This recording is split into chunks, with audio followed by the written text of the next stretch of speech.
Mesdames, Mesdemoiselles et Messieurs, c'est un plaisir pour moi de vous convier à suivre quotidiennement cette chaîne dénommée L'œil des enseignants. C'est une chaîne qui valorise l'enseignement dans notre pays, la République démocratique du Congo. Quand on parle de l'enseignement, on voit directement l'enseignant ainsi que l'apprenant qui est l'élève et l'étudiant. Alors n'hésitez pas à vous abonner parce que c'est un cadre qui nous permettra à s'exprimer librement tout en dénonçant ce qui se passe dans notre pays sur le plan éducatif. Abonnez-vous massivement, likez, partagez avec vos proches afin que tous nous puissions parler le même langage et tous nous puissions développer notre pays sur le plan éducatif.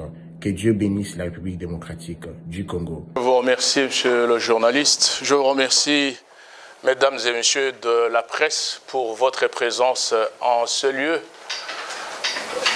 où nous voulons vous donner une information, je dirais, fiable par rapport à ce que nous entendons ces derniers temps dans les médias, les réseaux sociaux, concernant la situation de la paroisse Saint-Dominique.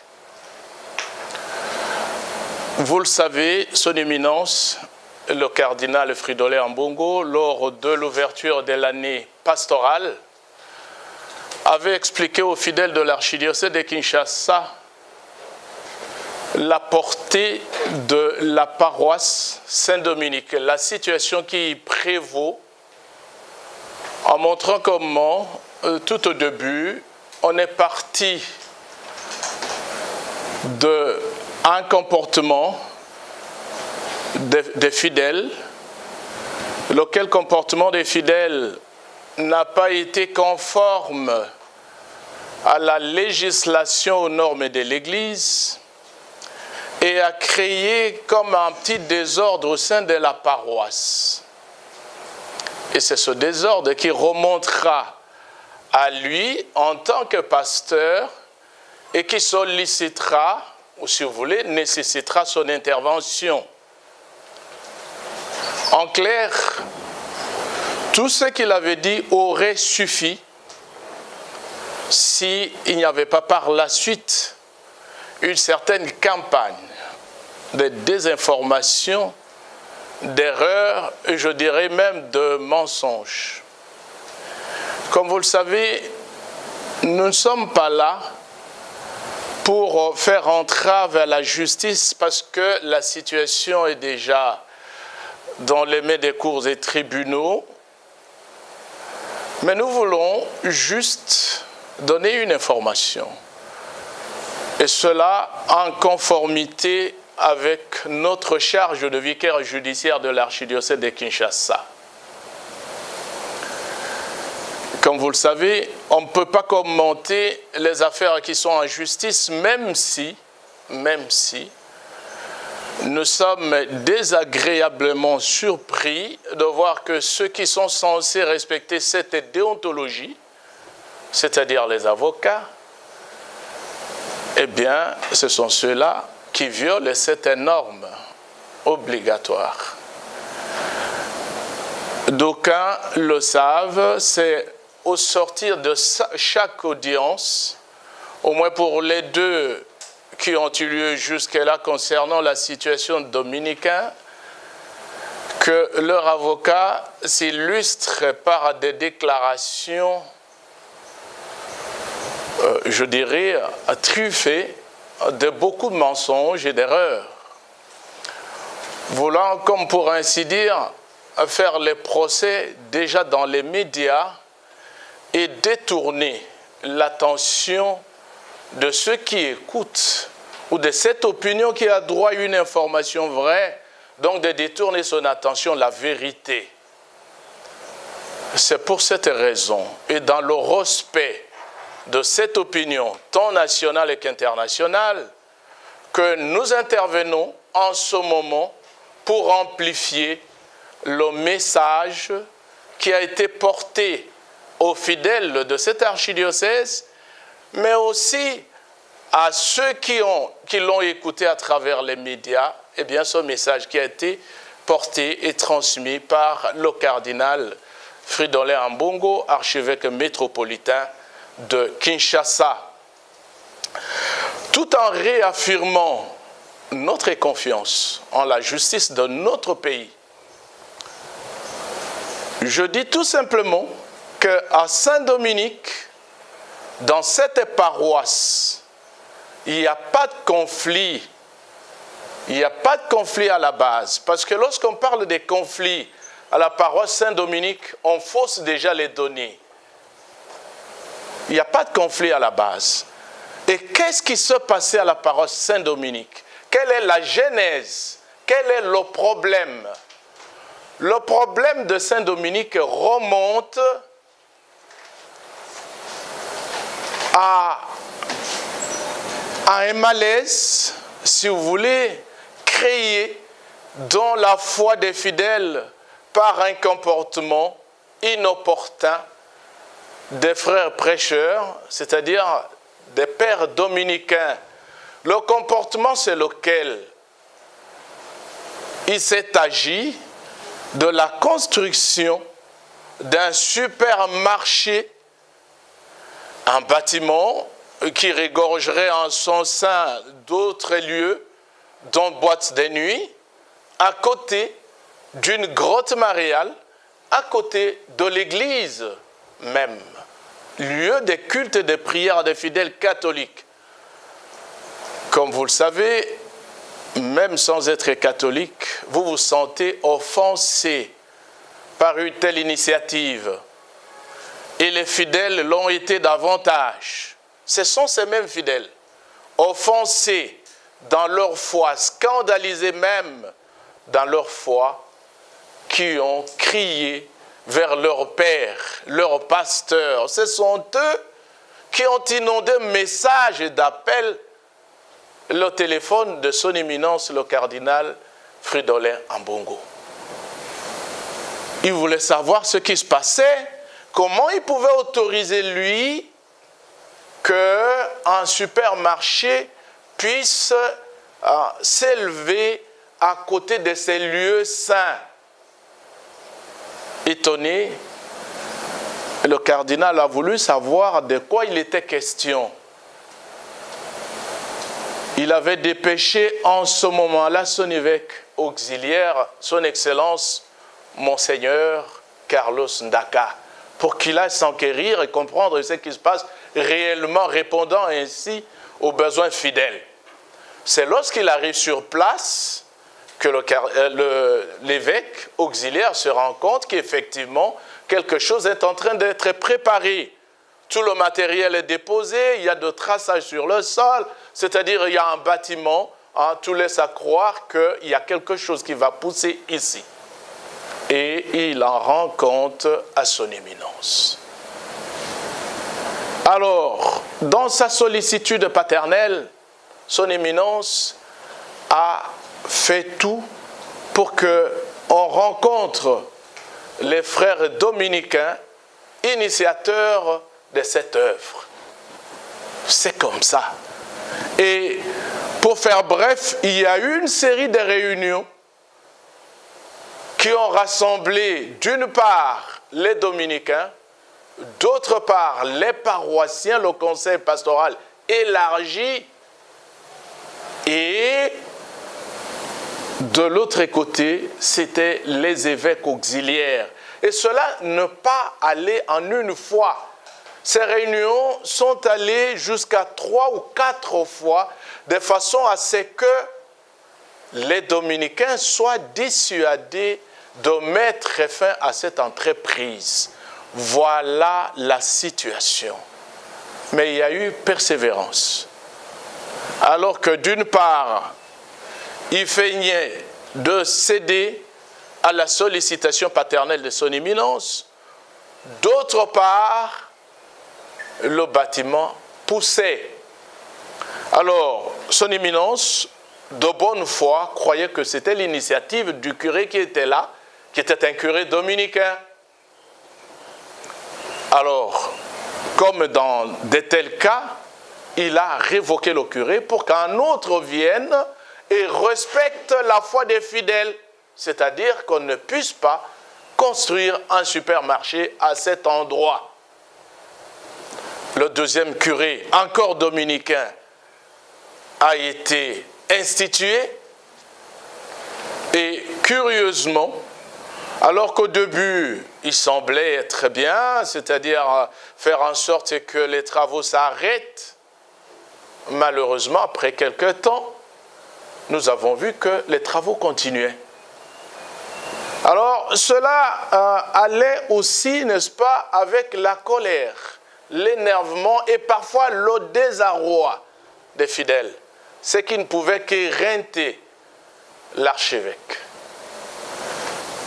Mais il n'a jamais cessé de chercher de voies de sollicitude pastorale pour que par des médiations et des rencontres avec ses évêques auxiliaires, une solution soit trouvée. Personnellement, je m'étais rendu à ce lieu pour ces réunions au moins 3 fois. Ça, c'est pour vous montrer, ça sont des faits historiques que je ne suis pas en train d'inventer pour la circonstance. Ce sont des choses qui ont eu lieu, qui sont datées et consignées dans des PV. Alors, malgré ça, le deuxième curé a fait continuer les travaux. Et c'est pour cette raison que son éminence a compris qu'il ne s'agit pas là d'une affaire personnelle. Ce n'est pas un individu qui est concerné par la situation, mais c'est tout un institut religieux qui veut, par ce travail, n'est pas comprendre le cri et le besoin des fidèles de prier calmement. Alors, il prendra un décret mettant fin à la collaboration pastorale. Qu'est-ce que cela veut dire, la collaboration pastorale qui est mise ici, n'est-ce pas, à son terme? Il s'agit, comme vous le savez, pour tous les religieux qui arrivent dans un diocèse, et ils arrivent sur consentement, c'est-à-dire après acceptation de l'évêque diocésain, eh bien ces religieux exercent leur apostolat sous le gouvernement de l'évêque qui les accueille.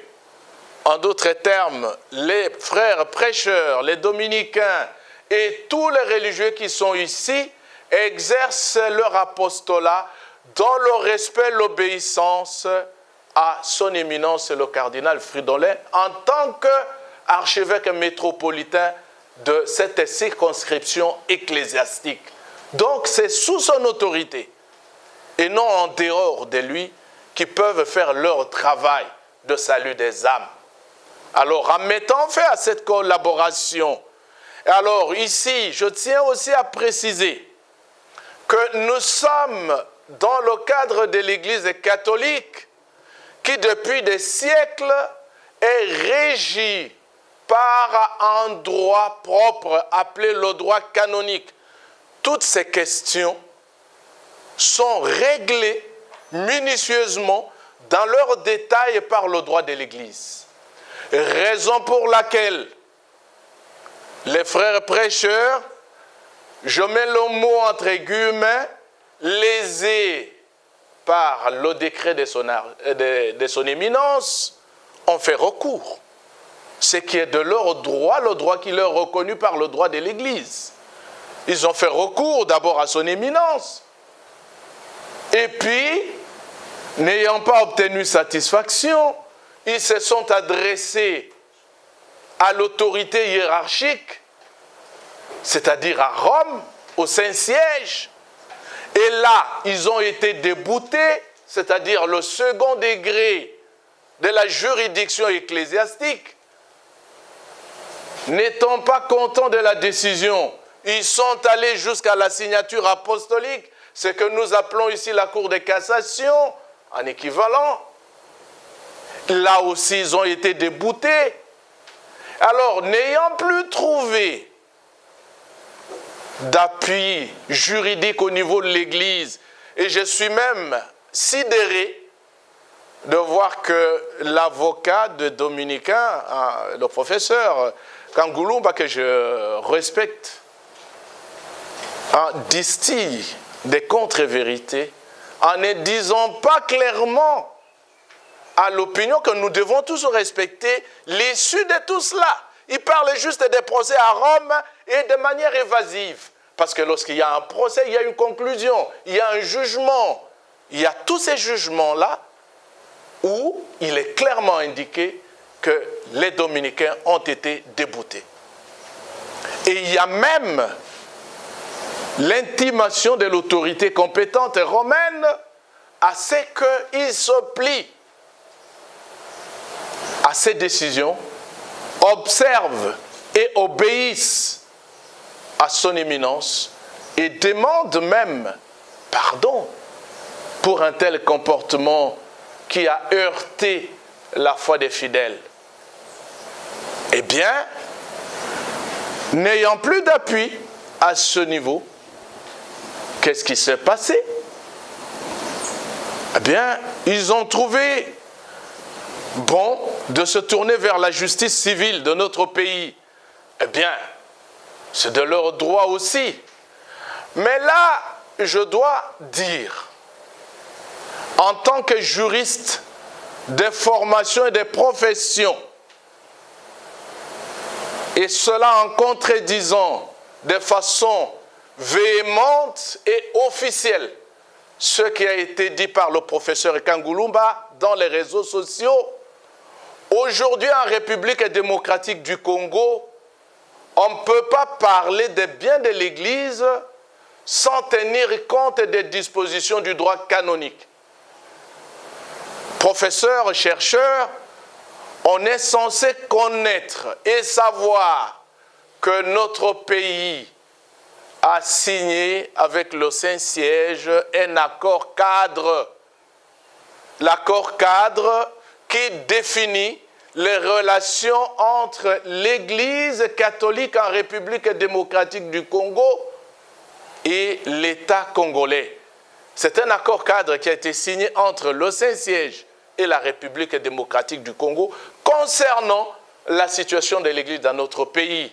Et dans cet accord cadre, à l'article 9, il est clairement dit que les biens de l'Église, y compris de toutes les institutions qui la forment, eh bien ces biens sont régis non seulement par les dispositions de la loi congolaise, mais aussi par les dispositions de la loi canonique. Donc vous comprenez que ce traité qui est de portée internationale a primauté sur la loi ordinaire congolaise. Alors comment un juriste peut se permettre de dire devant les cours et tribunaux que les biens d'une congrégation, d'un institut religieux ne sont pas régis par le droit canonique? Bien sûr que oui. Et encore une information à donner à cette presse, c'est en vertu de la Convention du 26 mai 1906 que les terres, les concessions sur lesquelles sont bâties et l'Église et le couvent Saint-Dominique, eh bien c'est en vertu de cette convention-là que ces concessions ont été obtenues par l'État, par l'Église. C'est l'État qui a concédé à l'Église ces terres en vue, d'une part, de la construction de l'Église et d'une cure, et d'autre part, d'un couvent pour les dominicains congolais. Alors il y a là, à cet endroit, deux concessions bien différentes, aux destinations aussi différentes. Alors soyons clairs, et j'aimerais donner à cette presse des informations précieuses pour que l'équivoque et surtout les ténèbres volontairement entretenues sur ce dossier soient dissipées. Eh bien, lorsque vous allez dans les réseaux sociaux, vous prenez la première vidéo qui a été larguée par l'avocat de Dominicain, il affirme et il a raison que les dominicains sont arrivés à Kinshasa en 1956. Et c'est vrai, il dit vrai. Alors, raisonnons ensemble. Si les dominicains sont arrivés en 1956, je vous informe que c'est le 19 mars 1954. 19 mars 1954 que nous avons la première demande introduite par la congrégation des missionnaires d'Esqueut, les pères d'Esqueut, pour l'obtention d'une concession des terres pour la construction d'une église et d'une cure à Limete. Et cette concession est octroyée gratuitement le 6 avril 1955. Alors, dites-moi un peu, vous arrivez en 1956 et vous devenez propriétaire d'une paroisse qui a existé en 1954. Alors, vous comprenez que c'est quand même illogique, c'est anachronique. Qu'est-ce qui s'est passé au juste? Ce qui s'est passé, c'est que cette paroisse ainsi concédée, érigée par Monseigneur Escalé, au sortir d'ici, vous pouvez voir sa photo, alors vicaire apostolique de Léopoldville, en ce moment-là, c'est-à-dire le prédécesseur de son éminence, le cardinal Fridolin Ambongo, dans ce siège, c'est lui, Monseigneur Escalé, qui, à la demande des frères dominicains, par le représentant légal, le frère Brasseur, eh bien, Monseigneur Escalé demande à ses confrères esqueutistes qui occupaient alors la paroisse de céder cette paroisse aux dominicains. Il dit non, comme ils arrivent, ils n'ont pas d'endroit, vous avez d'autres paroisses, mais c'est de leur cette paroisse. Et cette paroisse ne s'est jamais appelée paroisse Saint-Dominique, s'il vous plaît. Et c'est appelé en son origine paroisse de Limete. Les documents l'attestent. Et deviendra Saint-Dominique, c'est-à-dire sous le haut patronage de ce saint patron. Seulement, lorsque les dominicains vont l'occuper, ils vont dire, bon, comme ça, il y a des dominicains, on donne comme saint patron à cette paroisse Saint-Dominique. C'est tout. C'est tout. Alors, il ne faut pas partir, n'est-ce pas, de cela pour dire, ah ben c'est la paroisse Saint-Dominique, donc ça appartient aux dominicains. Non, la paroisse existe bien avant l'arrivée des dominicains. Et les documents sont clairs là-dessus. Alors, lorsque Monseigneur Scalé confie cette paroisse aux dominicains, nous sommes le 8 novembre 1956, vous voyez ma précision de date pour montrer que nous ne sommes pas en train de parler au hasard. Les dates, la chronologie montre que les faits ont lieu en ces moments-là et je ne les tire pas de ma mémoire. Elles sont issues des textes.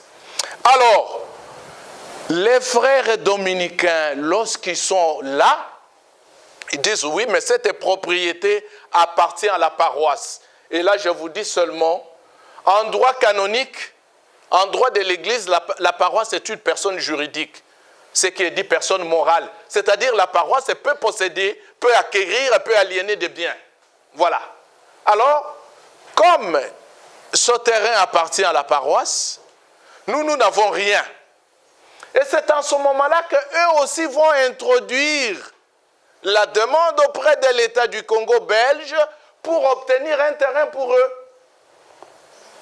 Et c'est le 1er septembre 1964 qu'ils obtiennent un terrain pour eux. Tandis que le premier terrain qui est de la paroisse est d'un hectare 35 arts, le terrain qu'eux vont obtenir, qui appartient, c'est clairement dit dans le décret, Le terrain, c'est pour la construction d'un couvent pour la formation des dominicains congolais. Et ce terrain, c'est le 1er septembre 1964. C'est des 2 hectares 47 A. Et ça, c'est de leur propriété. Or, il s'est fait que c'est un terrain contigu. C'est un terrain voisin. C'est sur leur propre initiative des frères dominicains.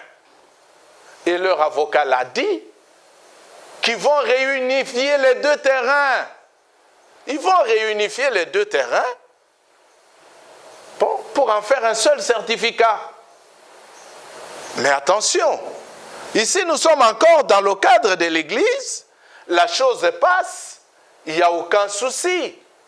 Parce que, on dit, ça va, ils sont en train d'exercer leur apostolat, mais l'Église savait que ce n'est pas leur propriété. On le savait.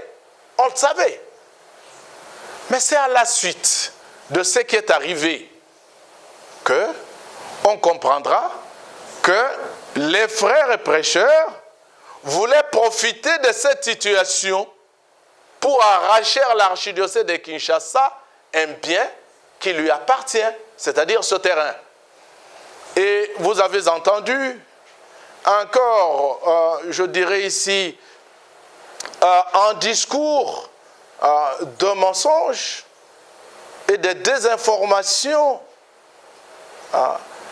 savamment moulinées, n'est-ce pas, par cette machine de propagande que nous pouvons bien connaître.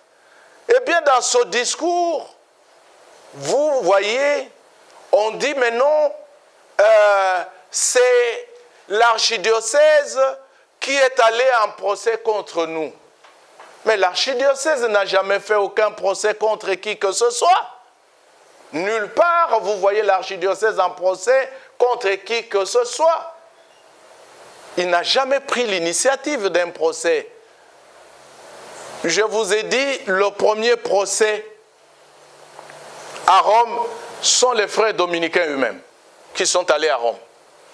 Le deuxième procès auprès de l'État congolais en droit, ici civil, un procès civil, ce sont les frères dominicains. Et c'est commencé comment? C'est lorsque, sur demande de l'archidiocèse, qui veut rentrer dans sa propriété, le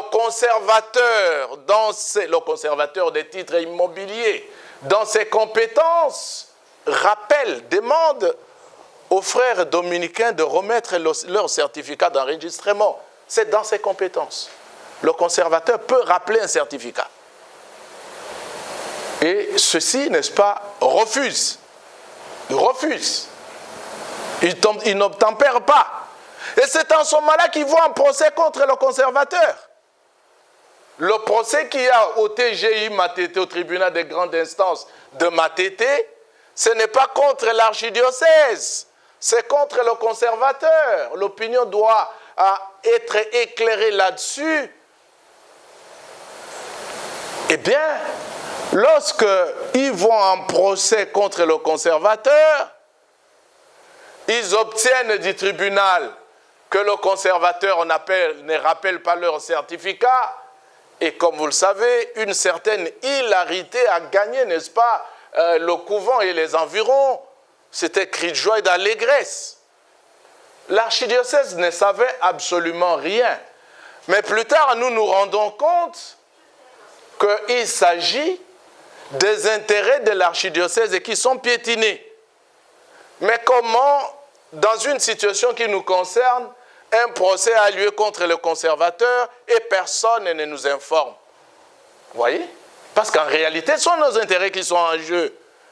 Et c'est de cette manière, je dis c'est de cette manière, que par son conseil, l'archidiocèse va en tierce opposition. L'archidiocèse va en tierce opposition pour exiger qu'il y ait déguerpissement de ces gens, de ces lieux, en demandant les mesures conservatoires. Les mesures conservatoires, comme nous le savons en droit, sont des mesures prudentielles. C'est-à-dire lorsqu'il y a un bien contesté devant l'autorité, on demande que ce bien-là soit protégé. Qu'on ne pose pas sur ce bien des actes, n'est-ce pas, pouvant le transformer substantiellement. Et c'est ce qui a eu lieu par notre avocat qui a demandé qu'il y ait des mesures conservatoires portant d'abord sur le séquestre des loyers, hein, sur tout ce qui est construit là-bas, les loyers qui sont perçus, et portant sur l'arrêt des travaux. C'est encore ici un grand mensonge distillé à peu de frais dans les médias lorsque j'écoute mon collègue professeur, avocat de nos confrères, dire « Ah non, mais dans ça, vous pouvez lire ça, écouter ça dans sa première vidéo. Ben, ils ont fait ça parce qu'ils veulent se partager les loyers. » Et dans la deuxième vidéo, il dit « Ce sont des mesures conservatoires. » Bon, on ne comprend plus rien, ce qui se passe. Quand il s'agit de mesures conservatoires, on ne comprend pas comment ça s'est mis en partage des biens. Il ne s'agit pas de cela. Nous sommes ici en droit. L'expression a sa connotation claire et précise. C'est pour conserver le bien en litige. Alors, voilà ce qui est arrivé. Alors, comme si cela ne suffisait pas, bon, les mêmes personnes, nous le disons personnellement, hein, je le soutiens, sont en dilatoire lorsqu'ils vont de nouveau contester ce même tribunal qui devait statuer sur les mesures conservatoires. Le même tribunal qui leur a donné raison. Il dit « Ah non, non, le tribunal n'est pas impartial. » Ah mais c'est ce tribunal qui vous a donné raison, c'est nous qui allons dire ça. Mais alors, ils vont en appel pour demander, n'est-ce pas, qu'il y ait changement de juridiction, que, bon, ça ne soit plus à Matete, mais que, bon, on recourt à un autre tribunal pour être jugé. Bon, allez-y comprendre, si nous sommes conscients qu'un bien nous appartient, est-ce que nous pouvons nous livrer à un tel exercice? Nous sommes sereins. Nous sommes sereins, et comme vous l'avez vu, notre avocat n'a jamais parlé dans des médias parce qu'il respecte scrupuleusement la déontologie. On en a un. Il y a un avocat, un conseil que nous avons. Mais il respecte sérieusement la déontologie de la profession. Donc, il ne livre pas des déclarations. Et bon, voilà, nous sommes là, justement, mesdames et messieurs de la presse, pour vous informer que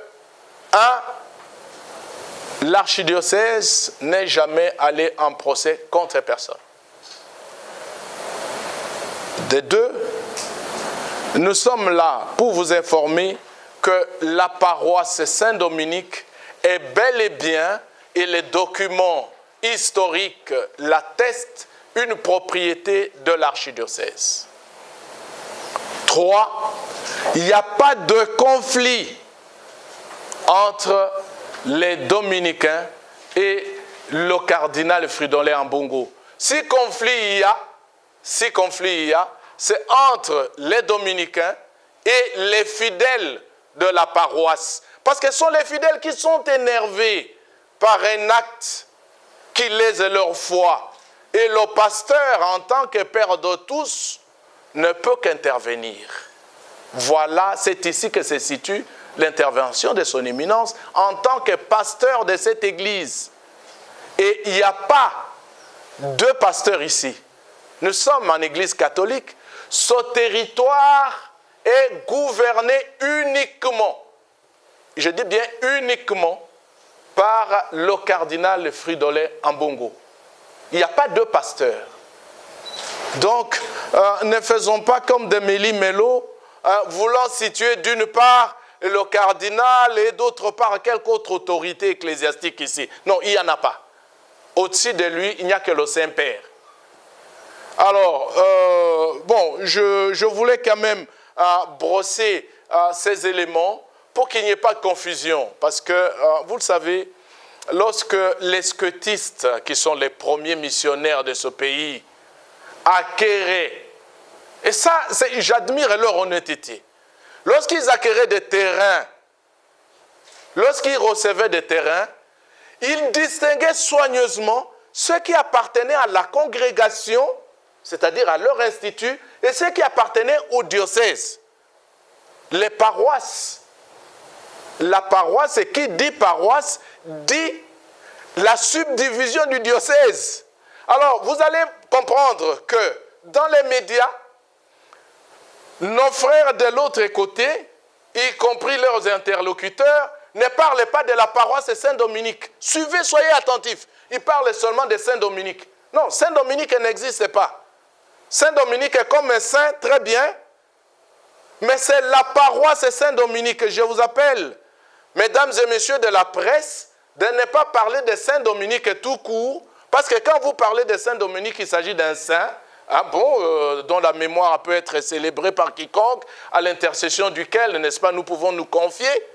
Mais lorsque vous voulez parler de la situation, s'il vous plaît, délimiter, il s'agit de la paroisse Saint-Dominique. Parce que ce mot, paroisse, est évité sciemment parce que en lui-même, sans aucun commentaire, il fait référence au diocèse, il fait référence à l'archevêque, à l'évêque, sans aucun commentaire. Voilà l'information que moi je voulais donner à cette presse. Et maintenant, je vous écoute, je suis prêt à recevoir vos interventions et vos questions s'il y a quelques zones d'ombre dans ce qui a été dit par moi. Merci beaucoup. Mesdames, Mesdemoiselles et Messieurs, c'est un plaisir pour moi de vous convier à suivre quotidiennement cette chaîne dénommée L'œil des enseignants.